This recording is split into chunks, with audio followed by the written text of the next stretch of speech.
When I discovered the depth of her deception, I chose evidence over anger, documentation over destruction. My name is Henry Kander, and I'm 33 years old. Each morning, I still wake at 6, brew coffee in the matte black mug I bought after she left, and review my case files in the silence of my modernist living room. Sarah, my therapist, says most men in my position would have exploded. But I watched my father, James Kander, lose everything to rage 20 years ago. Rika Kander, my wife of 5 years, probably expected that same fury when she forged my signature. Instead, I met each lie with a photograph, each denial with a timestamp, each accusation with verified proof. The truth has a weight that revenge never will. But let me start from the beginning. I first noticed something was wrong 3 months ago.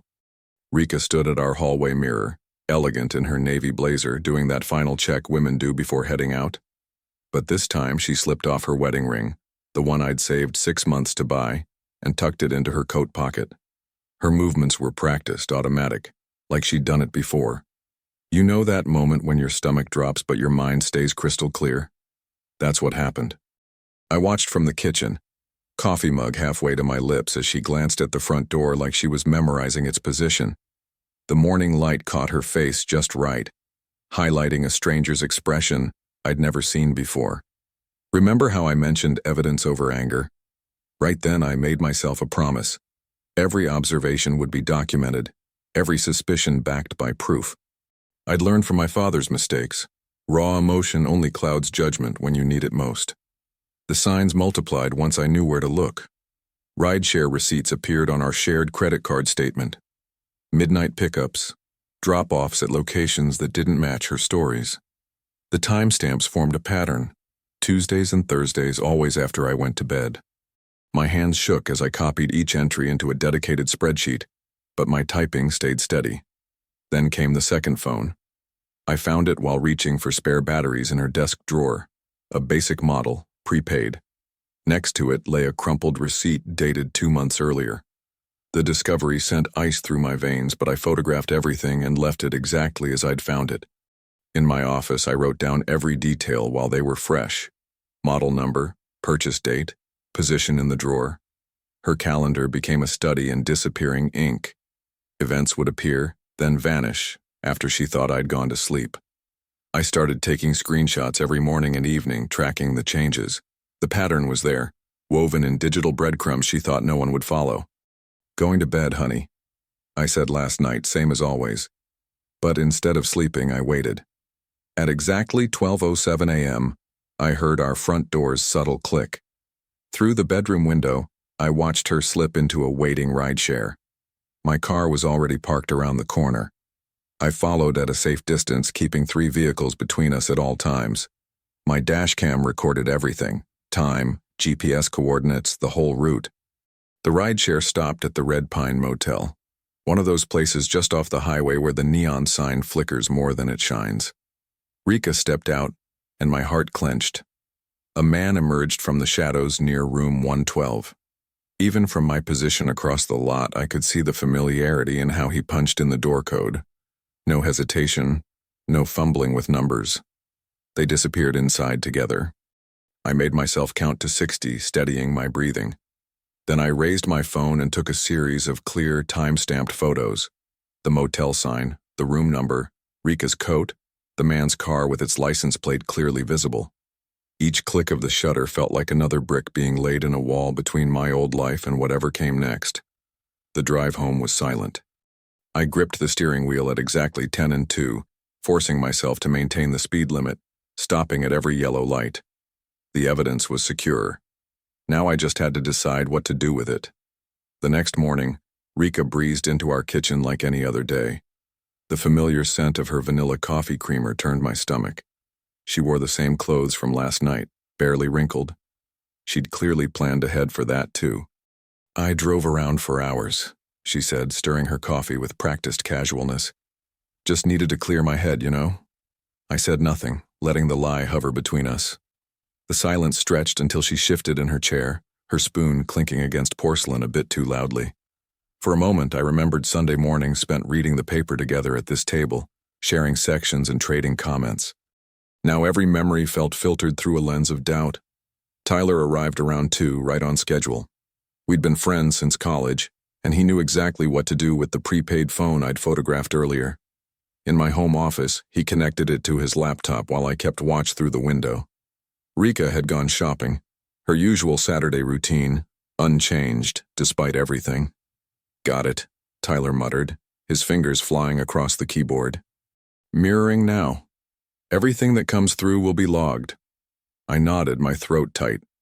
The messages populated his screen like a digital confession. Hearts, intimate details, careful scheduling. They'd been planning meetups for months, coordinating around my work schedule, discussing how to handle various scenarios. My chest constricted with each new revelation, but I forced myself to breathe slowly, methodically, like I was handling evidence at a crime scene. You okay, man? Tyler asked, glancing up from the screen. Just keep going, I replied, my voice steadier than I felt. By evening, I had everything printed and arranged on our kitchen table. Text logs, timestamps, photos, a paper trail of betrayal laid out in neat columns. I heard Rika's key in the lock just after 7. She froze in the doorway, shopping bags dangling from her arms. Her eyes darted from the papers to my face, then back again. What's all this? She asked, aiming for casual but missing by miles.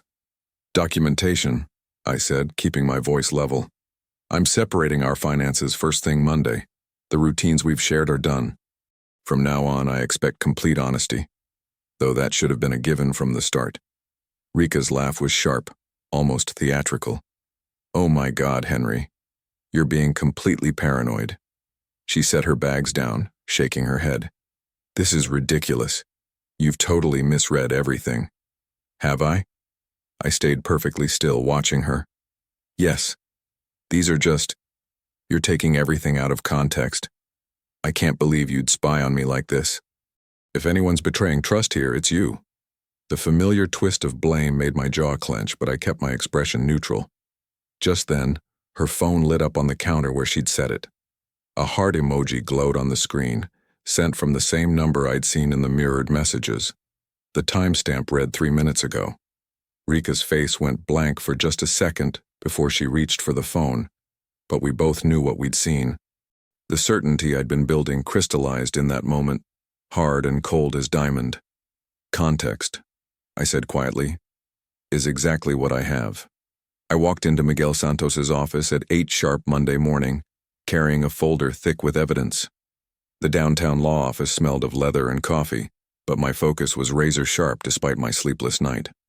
Walk me through it, Miguel said, gesturing to the chair across from his desk. His suit was crisp, his manner direct, exactly what I needed. I laid out the timeline. Rika's midnight excursions, the second phone, the motel footage, the text messages that proved the affair. My voice stayed steady as I described each piece of evidence, though my fingers pressed hard against the folder's edges. Remember when you were a kid and time seemed to stretch forever? That feeling vanished as Miguel checked his watch and started talking deadlines. Here's our window, he said, pulling out a legal calendar. If we file by Friday, we can freeze joint accounts and secure the house under pending separation orders. He tapped the date with his pen. But we need everything perfect. 48 hours to organize your documentation and submit the paperwork. My throat tightened. 2 days? 2 days, Miguel confirmed. After that, she could empty accounts, take loans against shared assets. Legal remedies get messier by the hour. I thought of Rika's shopping spree yesterday, wondering what else she might be planning. The ticking clock in Miguel's office seemed louder suddenly. The next morning, I met Detective Priya Malik at her precinct. She wore a blazer over plainclothes, her demeanor professional but approachable as she reviewed my evidence. The dashcam footage is clean, she said, scrolling through timestamps. Geotags match your timeline perfectly. She checked another set of data points. No signs of tampering or gaps. This would hold up. The knot in my chest loosened slightly. Having a detective validate what I'd gathered, it felt like the first deep breath I'd taken in days. Back home that evening, I spread bank statements across my desk, searching for anything I might have missed. That's when I found it, buried in a stack of loan documents, a home equity application I'd never seen before. My signature was there, but wrong, The loops too wide, the slant off by degrees. The contractor listed for home improvements was a name I recognized from Rika's texts. My hands shook as I checked the details. The transfer was scheduled for Friday at 7 a.m., just hours after Miguel's filing deadline. They'd planned to drain the house's equity before I could act. I remember the exact moment it hit me. This wasn't just an affair. This was calculated theft. Rika wasn't just betraying our marriage. She was trying to strip everything we'd built together. The room seemed to tilt as my pulse hammered in my ears. All those nights, she'd been clearing her head. They'd been planning this, step by step, signature by forged signature. I stared at the loan document, my future balanced on the edge of 48 hours. The stakes weren't just about saving my marriage anymore. They never had been. This was about surviving what Rika had engineered, about protecting everything I'd worked for before she could tear it away. The forged loan document felt heavy in my hands as I drove back to Miguel's office. My mind raced with calculations, not just numbers, but timing. How long had Rika been planning this? How many other financial traps might be waiting? Miguel's expression darkened as he examined the loan paperwork. "This is blatant fraud," he said, running his finger along the forged signature. "We need to move fast." We mapped out a precise schedule. First stop, the bank's fraud department, where I filed a detailed report. The bank manager's eyebrows shot up when she compared the signatures. "We'll flag this immediately," she assured me, stamping the document with today's date. "The transfer won't process." Back in my car, I called a locksmith recommended by Miguel. Thursday night, 9 sharp, the locksmith confirmed. Full rekey service. I remember the first time Rika and I got our house keys. We joked about making copies for our parents just in case. Now I was changing every lock to keep her out. Funny how trust works, isn't it? You spend years building it up, never thinking about the day you might need armor instead. Miguel's office printer hummed as we prepared the service papers. Each page felt like another brick in a wall I never wanted to build, but now couldn't live without. My signature, my real one, marked each document with careful precision. "Remember," Miguel said, handing me his card, "call me the moment anything changes. Day or night." At home, the house felt different, like a fortress I needed to defend rather than the home we'd shared. I double-checked my preparations, documents secured off-site, valuables relocated, cameras positioned. The weight of what was coming pressed against my chest, but each completed task helped me breathe a little easier. My phone buzzed at 8:43 p.m. Rika's text glowed on the screen. "Working late again. Don't wait up." I stared at those words, thinking of all the other late nights that had led to this moment. My response took shape carefully. "I'll be home." 3 words, totally true, revealing nothing. One by one, I powered down our shared devices, the iPad on the coffee table, the laptop in the study, our shared cloud storage. Only the surveillance cameras stayed active, their tiny lights blinking steadily as they watched over the front walk. Walking through the quiet house, I mentally rehearsed tomorrow's confrontation. Every scenario, every possible reaction from Rika, every legal point Miguel had stressed. The empty rooms seemed to echo with memories, Sunday brunches, movie nights, all those moments I'd thought were building something permanent. In my home office, I opened the fraud report one last time. Each line told its own story. Dates, amounts, forged signatures. The scope of Rika's deception laid bare in black and white. The papers trembled slightly in my hands, not from fear, but from the sheer weight of what they represented. Upstairs, I laid in bed fully dressed, staring at the ceiling. The clock on my nightstand marked each passing minute with silent precision. Somewhere out there, Rika was with him, probably finalizing their plans, having no idea that her carefully constructed scheme was about to crumble. The night stretched endless before me, but I stayed alert. Tomorrow would change everything, and I needed to be ready. The security feed glowed on my phone as I watched Rika approach our front door at exactly 2:53 a.m. My chest tightened, not from doubt, but from the pure voltage of anticipation. The cameras caught everything. Her casual stride, the way she fished her key from her purse, that familiar tilt of her head as she reached for the lock. I stood just inside, My hand pressed against the cool wood of the door. The scrape of her key against the new lock sent shivers down my spine. Once that sound had meant comfort, coming home to each other after long days at work, both of us eager to shed the outside world. Now it was the sound of attempted intrusion. The key wouldn't turn. I heard her soft grunt of confusion, followed by another try. The deadbolt held firm, exactly as it should. She rattled the handle harder, her confidence cracking with each failed attempt. Through the door's peephole, I watched her expression shift from mild annoyance to genuine bewilderment. My fingers curled against the door's edge, feeling every vibration as she jiggled the handle with increasing force. The sound reminded me of a raccoon trying to break into a locked trash can, desperate, determined, but ultimately futile. My phone buzzed silently in my pocket. Tyler's text was simple. In position. I knew he was parked just out of sight, ready to step in if things went sideways. His presence steadied me, a reminder that I wasn't facing this alone. The rattling stopped. In that brief silence, I heard the crunch of tires on our driveway, the process server arriving right on schedule. Everything was falling into place, each piece of my countermove clicking into position like tumblers in a lock. Rika's knocking started soft but grew more insistent. "Henry?" Her voice carried that false note of concern she'd perfected over months of deception. "Are you there? The key isn't working." I kept my breathing even, though my heart hammered against my ribs. The door handle shuddered again under her grip. This time she pulled harder, as if sheer force could override the new locks. I felt the vibration travel up my arm where I braced against the door frame. The night air seeped under the door, carrying with it the faint scent of her perfume, the same scent that used to linger on our pillows, now tainted by nights spent elsewhere. My jaw clenched as memories tried to surface, but I pushed them down. This wasn't about the past anymore. This was about protecting my future. "Henry, please." Her voice rose, edge of panic creeping in. "Something's wrong with the lock. Let me in." The handle rattled one more time, more violently than before.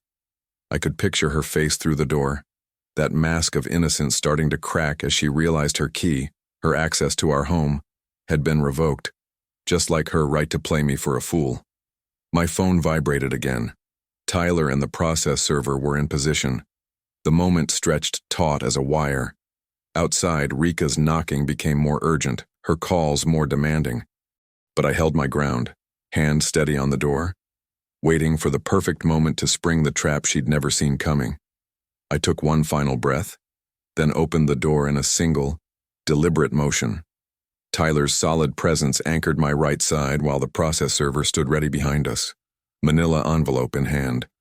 Rika's face cycled through expressions like channels changing, surprise, confusion, then calculation as she registered Tyler's presence. Her mascara was slightly smudged, evidence of wherever she'd been until 2:53 a.m. "Henry, what's going on?" Her voice dripped with manufactured concern. "Why did you change the locks?" "I've been trying to reach you." She stepped forward, but Tyler shifted slightly, a subtle reminder that the doorway wasn't hers to cross. "These are for you." I kept my voice level as I handed her the small duffel bag I'd packed with essentials, enough clothes and toiletries for a few days. The fabric rustled as she clutched it, her knuckles white against the navy material. "You can't do this," she whispered, tears welling up right on cue. I'd seen this performance before, the trembling lip, the wounded eyes, but now I recognized it for what it was. Theater. This is my home too. You can't just lock me out. The tears vanished as quickly as they'd appeared when I handed her the bank's fraud notice. Her hands shook as she scanned the document, face draining of color when she reached the part about the forged equity line. "This is ridiculous," she spat, anger replacing the fake vulnerability. "You're being paranoid. That signature is yours. You signed it yourself." But her voice cracked on the last word, betraying her lie. "Ma'am?" The process server stepped forward, professional and detached. "I need to formally serve you with these documents." He extended the envelope containing the separation terms. Rika's eyes turned venomous. "You'll regret this," she hissed, switching tactics again. "I'll tell everyone what you've done. I'll ruin you." "The only thing I've done," I replied, maintaining eye contact, "is document the truth." My chest ached as I watched her flip through the papers. Each page contained another piece of evidence: text messages, bank records, photos. The weight of her deception, laid bare in black and white. Part of me wanted to demand answers, to ask why she'd tried to steal everything we'd built. But I knew better. Any explanation would just be another performance. "This isn't over," she said. But her voice had lost its edge. The process server quietly confirmed delivery, making a note on his clipboard. Tyler hadn't moved or spoken, but his presence spoke volumes. He was my witness, my backup, a reminder that I wasn't alone in this fight. Rika's gaze darted between us, searching for weakness and finding none. The night air grew heavy with silence, broken only by her uneven breathing. She stood there clutching the papers, the mask of manipulation crumbling as reality set in. I felt the ghost of our past pressing against my ribs, memories of better days trying to soften my resolve. But I kept my face neutral, refusing to give her the reaction she wanted. Her eyes, when they met mine again, blazed with fury. But beneath that anger I caught a flicker of something else. The dawning realization that her carefully constructed house of lies was finally collapsing. The morning sun cast long shadows across the courthouse steps as I climbed them, each step measured and deliberate. My dress shoes clicked against marble, echoing in the quiet corridor. Attorney Miguel Santos met me at the entrance to Courtroom B, his briefcase bulging with the evidence we'd gathered. "Ready?" he asked, straightening his tie. I nodded, though my stomach churned. The familiar scent of wood polish and paper brought back memories of countless morning coffees shared over kitchen paperwork, receipts, bills, the mundane artifacts of married life. Now here I was, turning those same skills toward protecting what remained. Detective Malik was already inside, her presence steady and professional. When she took the stand, her testimony cut through the formal atmosphere like a laser. Each piece of evidence she validated landed with precision. The forged signature analyzed, the timestamps verified, the digital trail confirmed clean. "In your professional opinion, Detective Malik, these documents show clear intent to defraud?" The judge leaned forward. "Yes, Your Honor. The pattern is methodical and deliberate." I watched Rika's attorney shift uncomfortably. My hands stayed flat on the table, refusing to betray the tremor I felt inside. The judge's gavel cracked like thunder. "The emergency motion is granted. The home equity line is voided and all joint accounts will remain frozen pending further proceedings." He turned toward me. "Additionally, given the evidence of financial manipulation and threatening behavior, I'm issuing a temporary protective order." Relief flooded through me, but it carried an undertow of bone-deep exhaustion. The victory felt hollow against the weight of what I'd lost.